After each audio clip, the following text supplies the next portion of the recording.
লালমনিরহাটের কারা দেখি, লালমনিরহাট, লালমনিরহাটের কারা দেখি, লালমনিরহাট।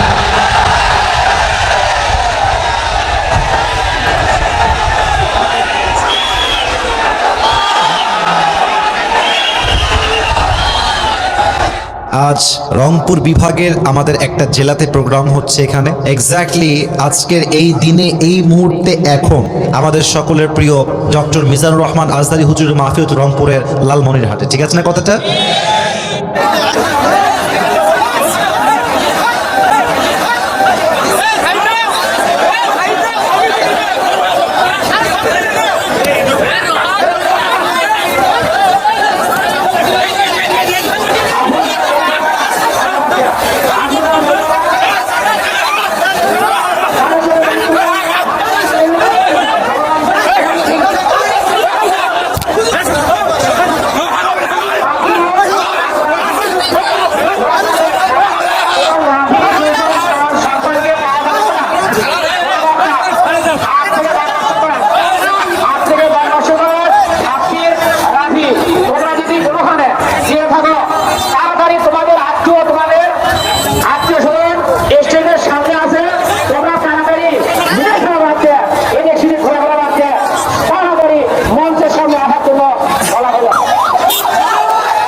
লালমনিরহাটে আজকে আজহারি হুজুরের মাহফিল এবং আমাদের আজকের এই মাহফিল, এখানে যুবকদের যেই জনস্রোত, এটাই প্রমাণ করছে আগামীর বাংলাদেশ হবে ইসলামের বাংলাদেশ। আর যারা গততে ইসলামকে রুখে দেওয়ার চেষ্টা করেছে তারা যেমন নির্বংশ হয়ে গিয়েছে, আগামীতে যারা ইসলাম বিদ্বেষের শক্তি হয়ে কাজ করবে, ইসলাম বিরোধী শক্তি হয়ে কাজ করবে, ইসলামকে নিয়ে বিদ্বেষ পোষণ করবে, তারাও দিল্লি ভাগতে বাধ্য হবে। আমি খুব নম্র ভাষায়, ভদ্র ভাষায় কয়েকটা কথা বলতে চাই। আজকে দিনের বেলায় আজহারি হুজুরের মাহফিল লালমনিরহাটের কয়েকটা মাঠ মিলে বিশাল মাহফিল। কোনো মাঠে কোনো জায়গা নাই, হাজার হাজার যুবক দিয়ে, মা বোন দিয়ে সব প্যান্ডেল, স্টেডিয়ামটাও ভরপুর হয়ে গেছে। আমি শুধু একটা কথাই বলবো, ইসলামকে যত বেশি আপনি দমন করতে চাইবেন, ইসলাম তত বেশি ফুলে ফেপে সামনের দিকে এগিয়ে যাবে। আজহারি সাহেবকে নিয়ে অনেকে দেখলাম অনেক নতুন করে চুলকানি শুরু হয়েছে, অনেকে অনেক বাজে কথা বলা ট্রাই করছেন, লাভ নাই, খাওয়া নাই, খাওয়া নাই। আপনি যতই বলেন এটা আপনাকে মানতে হবে যে Azhari is a brand of Bangladesh. আজহারির মতো জনপ্রিয় আলোচক, ইসলামিক লেকচারার পৃথিবীর কোথাও নাই। আমি প্রমাণ দিচ্ছি। আপনি যার নামই বলেন, বাংলাদেশ সব পৃথিবীর যত দেশ আছে, এমন কোন আলোচক পৃথিবীতে জন্ম নেয় নাই যে আলোচক কোথাও ওয়াচ করবে আর সেখানে 20 লক্ষ মানুষ জমা হয়ে যাবে, এমন পৃথিবীর কোথাও নাই। Azhari is the only one person, সে যেখানেই যায় 10 লক্ষ 20 লক্ষ মানুষ ইসলামের ভালোবাসা এক জায়গায় জমা হয়ে যায়। উই প্রাউড অফ ইট, এটা নিয়ে আমরা গৌরব করি। আমাদের অহংকারের জায়গা, আমাদের গৌরবের জায়গা, এটাই ইসলাম। ইসলাম এত সুন্দর, যদি এটাকে কেউ রিপ্রেজেন্ট করতে পারে to the better way, to the best way, আমার বিশ্বাস একজন মানুষ ইসলামকে রিপ্রেজেন্ট করবে, তার কথা শুনে হাজার হাজার বিধর্মী কালেমা পড়ে মুসলমান হয়ে যাবে। আল্লামা দেলোয়ার হোসেন সাইদি হুজুর, নাম তো শুনছেন, এত আস্তে কেন, নাম শুনছেন না আপনারা সবাই? আমি দোয়া করি আল্লাহ হুজুরকে জান্নাতুল ফেরদাউসের উঁচু মাকাম নসিব করুক। পড়েন সবাই আমিন। আমার মনে হয় এই যে আমরা বলি আপনি একজনকে মেরে ফেলবেন, একজনকে হত্যা করবেন, আল্লাহ আরেকজনকে তৈরি করে দিবে। আপনার আল্লামা দেলোয়ার হোসেন সাইদি হুজুরকে মিথ্যা রাজাকারের ট্যাগ দিয়ে জেলের মধ্যে পচিয়ে নির্বিচারে ইনজেকশন পুশ করে হত্যা করেছেন। আল্লাহ বলছে তোমরা একজনকে হত্যা করলে কি হবে, আমি তার পরিবর্তে হাজার হাজার আজহারি বাংলার মাটিতে পয়দা করে দেব। রুখে দেওয়ার সাধ্য কারো নাই।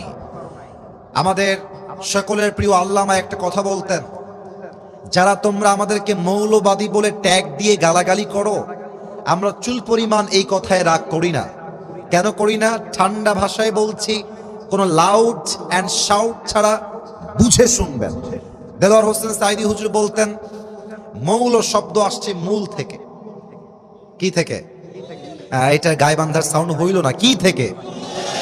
মূল থেকে। মূল মানে হচ্ছে কোরআন, মূল মানে হলো হাদিস, মূল মানে হচ্ছে আল্লাহ তাআলা, মূল মানে হচ্ছে হিজ লাস্ট মেসেঞ্জার মুহাম্মদ সাল্লাল্লাহু আলাইহি ওয়াসাল্লাম। তো উনি বলতেন যারা আমাদেরকে মৌলবাদী বলে গালি দাও, আমরা হলাম মূলবাদী আর তোমরা সবাই আগাবাদী। এবার গায়বান্ধার যুবকেরা, মুরব্বী আব্বা জানেরা সিংহের মতো গর্জন দিয়ে আমাকে আনসার করবেন জোরে। গাছের আগায় শক্তি বেশি হয় না গোড়ায় শক্তি বেশি হয়?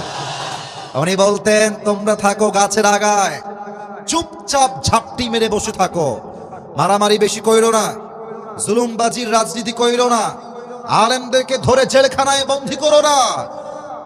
যদি এরকম জুলুম করতেই থাকো, একটা সময় আসবে এই দেশের 16 কোটি মানুষ গাছের গোড়ায় ধরে একটা ঝাঁকুনি দিবে, ঝাঁকুনির ঠেলায় তোমরা মামুর বাড়ি দিল্লি গিয়ে পড়বা। দিল্লি গিয়েই তারা পড়েছে।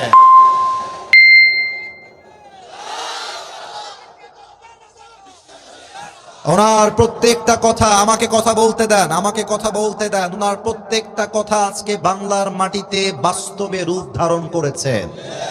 উনি বলতেন যারা জুলুম করছো, আলেমদেরকে ধরে জেলখানায় দিচ্ছ, গুম করছো, নির্বিচারে হত্যা চালাচ্ছ, সময় আসবে এমন ইন্দুরের গর্ত পালাবার জন্য তোমরা কোথাও। তার প্রমাণ সালমান এফ রহমান দরবেশ বাবা। ভাইয়ের আমার হাসতেছেন, আমি বলি একটা কথা মনোযোগ দিয়ে শোনেন। সালমান এফ রহমান তার জীবনের 1 মিনিটের ইনকাম আপনার পুরো জীবনের ইনকাম সমান সমান। 1 মিনিটের ইনকাম। এত টাকার মালিক, হাজার কোটি টাকার সম্পদ তার। যখন তাকে জেলখানায় তোলা হলো আদালতে, তার পক্ষে একটা আইনজীবী লড়বে, হারিকেন দিয়েও খুঁজে পাওয়া যাচ্ছে না। এত টাকার মালিক, তবুও কোনো আইনজীবী পাওয়া যাচ্ছে না। এটাই প্রমাণ জালিমের পতন যখন আরশে আজিম থেকে নিশ্চিত হয়ে যায়, জালিম তখন ইন্দুরে গর্ত পায় না পালাবার জন্য গায়বান্ধার ভাইরা। অতএব আগামীতে দেশ নির্বাচন হবে। আমি আসিফ হুজুর খুবই ছোট মানুষ, খুবই নগণ্য, খুবই অযোগ্য, এটা আমি মনে প্রাণে বিশ্বাস করি। আমার আহামরি কোনো ইলম আমল কিছুই নাই।